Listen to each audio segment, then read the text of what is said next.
Hi everyone, you live in India, and if I were to ask you what form of government we have, and I would give you some suggestion like we live in a monarchy system, we live in anarchy system, we live in socialist system, we live in capitalist system, then you would say to me like we really pretty much not have heard about these kind of terms for the India, but we think like we live in a democratic country, and I would say to you, yeah, you really got it. Okay, so basically India is a democratic country. और democratic country के अंदर क्या होता है कि जो members होते हैं वो इलेक्टेड होते हैं कॉमन पीपल से and they goes on in the government to makes rules and regulation that we abide by. Okay, so this is a form of government that is democratic government. लेकिन क्या दुनिया के सारे country जो है इसी form of government को अपनाते हैं? Not at all.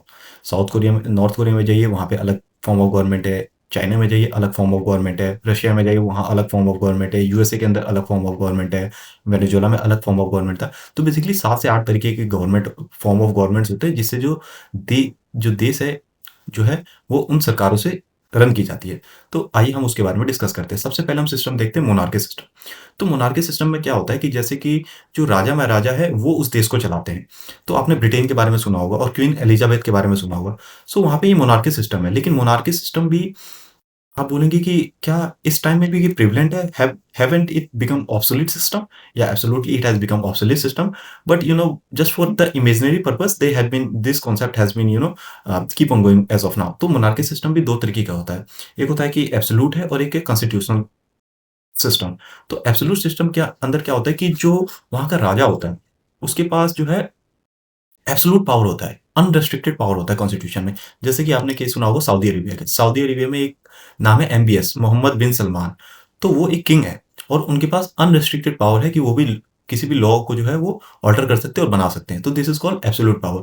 और कुछ होते हैं कॉन्स्टिट्यूशनल पावर, जैसे कि जापान में है और ब्रिटेन में, जहाँ पे सिर्फ कॉन्स्टिट्यूशन थोड़ी बहुत पावर देती है किंग और क्वीन को। बाकी वहाँ पे वो पार्लियामेंट का सिस्टम है जहाँ पे प्राइम मिनिस्टर चुने जाते हैं और वो सरकार को चलाते हैं। तो this is called monarchy system.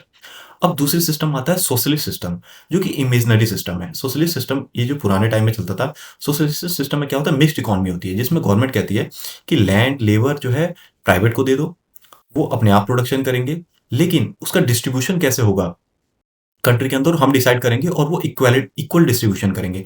मतलब सबको खाना मिलेगा, सबको रहने को घर मिलेगा, ठीक है, सबको सारी फैसिलिटीज और amenities will be provided by the government.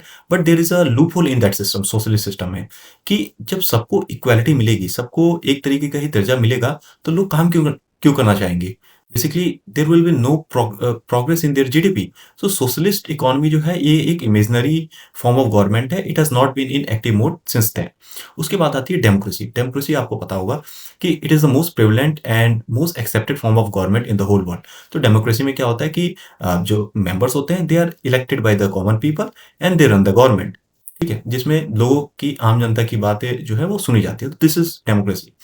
अब डेमोक्रेसी किस कंट्री में है? तो basically United States of America में है, इंडिया में है, और भी यूरोप के बहुत सारी कंट्रीज हैं जिन्हें डेमोक्रेटिक कंट्री कहा जाता है। अब बात करते हैं हम ऑटोक्रेसी की। तो ऑटोक्रेसी गवर्नमेंट क्या होती है, जिसके अंदर जो एब्सोल्यूट पावर होता है वो एक सिंगल आदमी के पास ही होता है। तो ऑटोक्रेसी जैसे कि नॉर्थ कोरिया के अंदर आप जाइए, ठीक है, नॉर्थ कोरिया के अंदर एक नाम है किम जोन हो, ठीक है, तो वो ऑटोक्रेट है। ऑटोक्रेट मतलब वो डिक्टेट करते हैं कि फॉरेन पॉलिसी क्या होगी, डिफेंस बजट कितना होगा, कौन से लॉज पास होंगे, किस कंट्री के साथ हमारा कैसा बायलैटरल रिलेशन होगा। सो this is called autocratic system of a government. Okay, ये सिस्टम जो है क्यूबा के अंदर भी है, वेनेजुएला के अंदर भी था, ठीक है। तो this is called autocrat government. उसके बाद आते हैं फेडरलिज्म। तो फेडरलिज्म और डेमोक्रेसी ये दोनों आपस में चलते हैं। फेडरलिज्म क्या होता है? फेडरलिज्म एक वर्ड से डिराइव है, फीडस। तो फीडस मतलब होता है पैक्ट और एग्रीमेंट।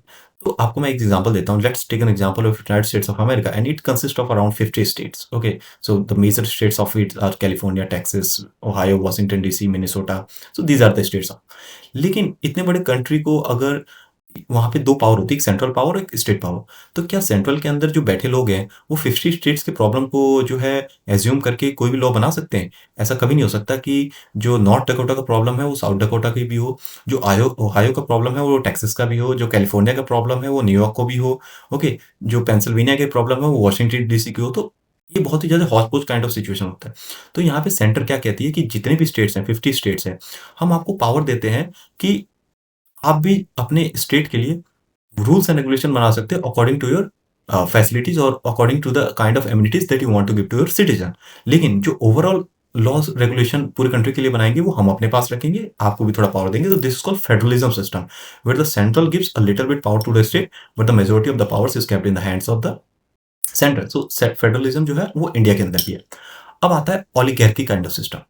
ओलिगार्क, आपने सुना होगा कि रसिया जो है, ठीक है, ये क्या होता है कि कुछ ऐसे कार्टेल होते हैं, कार्टेल मतलब एक समूह कहलाता है, जो कि बहुत ही ज़्यादा पैसे वाले हों। अब ये चाहे ऑयल में डील करते हों, चाहे ये इक्विपमेंट में डील करते हों, चाहे ये खानदानी रईस हो, ठीक है? तो ये ओलिगार्क्स कहा जाता है इन्हें, ठीक है? Oligarchy system. तो इनमें से कोई ऐसा ओलिगार्क जो कि बहुत ही पावरफुल है, जो पूरी कंट्री को चलाए, तो ये होता है ओलिगार्की सिस्टम।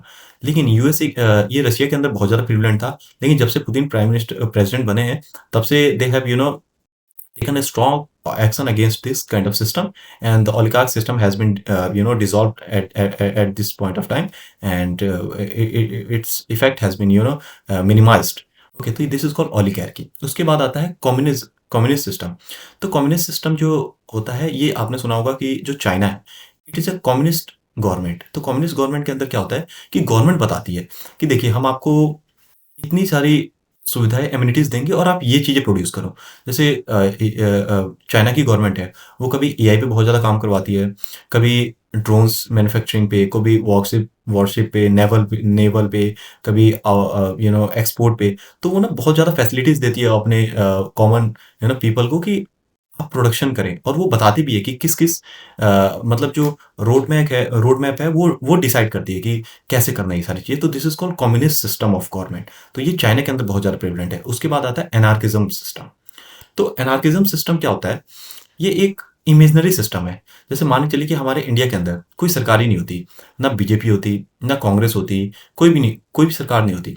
और यहाँ पे कहा जाता है लोगों से कि आपको जो प्रोड्यूस करना है कीजिए। मतलब अगर ए को रिक्वायरमेंट है किसी चीज़ की, तो वो बी फुलफ़िल कर ले, बी की रिक्वायरमेंट है तो सी फुलफ़िल कर ले।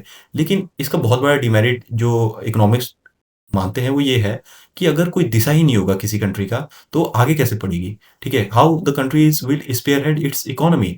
Basically, how they will know we have to construct some things like railway. We have to build infrastructure. We have to have space uh, exploration activities. How do we know in which direction we have to go? So this is an imaginary kind of system that is not prevalent, and that will never be allowed in any country. So this is called anarchism system. Okay. और सबसे last में आता है capitalism. तो capitalism is a very prevalent system. It's आपने capitalism का नाम America से बहुत ज़्यादा सुना होगा कि United States of America is a capitalist country. तो कैपिटलिस्ट कंट्री क्या होती है? ऐसी कंट्री जो कि अपने मेंबर अपने कॉमन फॉक्स को कहती है, मतलब जो आम लोग होते हैं उनको कहती है कि whatever do you want to produce, whatever do you want to consume, how much do you want to export, however you might like to import, you can do, you are free. All we want is the generation of wealth. We want print in our country, we want more research and development in our country, we want more innovation in our country. At any cost we want more production, more wealth, more tax, and more wealth generation in our country. So this is called capitalism, capitalist, Punjiwad Sarkar. So basically this is how the whole world are segregated into different governments, and different governments have different ways to run their country. So basically कितने system है? सबसे पहला है monarchy, then comes socialism, democracy, autocracy, federalism, oligarchy, communism, anarchism, and capitalism. Okay, so basically these are the forms of government. I hope I have made you understand these kind of things very coherently and clearly. And thank you very much, ladies and gentlemen. We will meet in the next video. I hope you got it. Thank you very much.